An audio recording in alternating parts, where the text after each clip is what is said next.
মানে আমি আমার এই ইউএসএ স্টুডেন্ট জার্নিতে বা যুক্তরাষ্ট্রে আমি মানে প্রত্যেকটা প্রসেসে নিজে করার চেষ্টা করছি। আর যদি আমার নিজের প্রসেসের বাইরে আমি যদি কারো হেল্প নিয়ে থাকি সেটা আমি আপনাদের হেল্প দিচ্ছি। আমি পার্সোনালি মানে আমি আপনাদেরকে 10 আউট অফ 10 দিব, কারণ বোমেকে সবচেয়ে ইম্পর্টেন্ট বিষয় হচ্ছে যেমন আমি কিন্তু আপনাদের ফাইল স্টুডেন্ট ছিলাম না। আমি ফাইল প্রসেসিং আমাদের মানে আমি সেলফ ফাইল প্রসেসিং করছি। তারপর আমি যখন ফাইল প্রসেসিং করতেছিলাম এই ছোটখাটো কনফিউশন আপনারা কিন্তু আমাকে হেল্প করছেন। সীমানার প্রতি আমি খুবই খুবই থ্যাঙ্কফুল। যদি আমি আসলে ওকে রাতের বেলা যদি একটু নকটা না করতাম তোমার সাথে কথা বলতে পারে হয়তো সে নার্ভাস হয়ে যেত, বাট ওগুলো কিছু জিজ্ঞেস করে নাই। জাস্ট কেমন ভালো হচ্ছে যেটা রাসুল বললো সেটাই সেগুলো জিজ্ঞেস করেছে। আর সে যেহেতু আমাদের মক ইন্টারভিউ যেগুলো আমরা দিচ্ছিলাম আমার মেয়েগুলো মানে সামহাও সে দূর থেকে বা ফলো করছে, তো সে ওইভাবেই সে কথা বলছে গুড মর্নিং অফিসার বা এগুলো সে বুঝতে পারছে কিভাবে কথা বলতে হবে।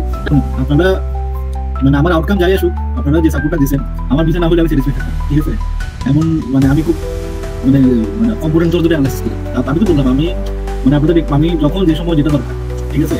এবং আমি জানি না আর কেউ এরকম পরীক্ষার আগে থেকে ইন্টারভিউ নেই কিনা, ঠিক আছে? ওই ম্যাডাম ওইভাবে আমাদেরকে সাপোর্ট না দিলে কিন্তু আমরা কিন্তু একটা বড় একটা ধরে নিতাম। থ্যাংকস টু ঐশী ম্যাডাম আগের দিন রাতে আমার ওয়াইফকে বলছিল আমরা বাচ্চাকে প্রিপেয়ার করবো। আমার বেবিকে বলতেছে যে তুমি সামনে আসো। আমার বেবি সামনে আসছে। তারপরে আমার বেবি এখন বলছে গুড মর্নিং অফিসার, যেটা ভিসা অফিসার কোনো এক্সপেক্ট করে নাই। ভিসা খুশি হয়েছে গুড মর্নিং। তারপর ভিসা অফিসার বলতেছে যে ভিসা অফিসার আমার মেয়েকে জিজ্ঞেস করতে হাউ আর ইউ টুডে।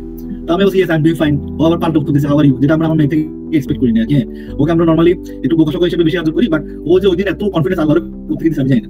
তারপরে আমার মেয়েকে জিজ্ঞেস করতেছে যে are you proud of your dad. তারপরে আমার মেয়ে বলছে yes I am proud of my dad. তারপরে উনি বলছে I am also proud of your dad, যিনি we are also proud of your, visa officer বলছে। তারপরে আমাদের চারজনকে বলছে আমাদের ভিসা হয়েছে। তারপর আমার ওয়াইফ আবার হাত ধরে তাকায় আছে, বলছে আমাদের চারজনের ভিসা হয়েছে। বলছে হ্যাঁ তোমাদের সবার ভিসা হয়েছে।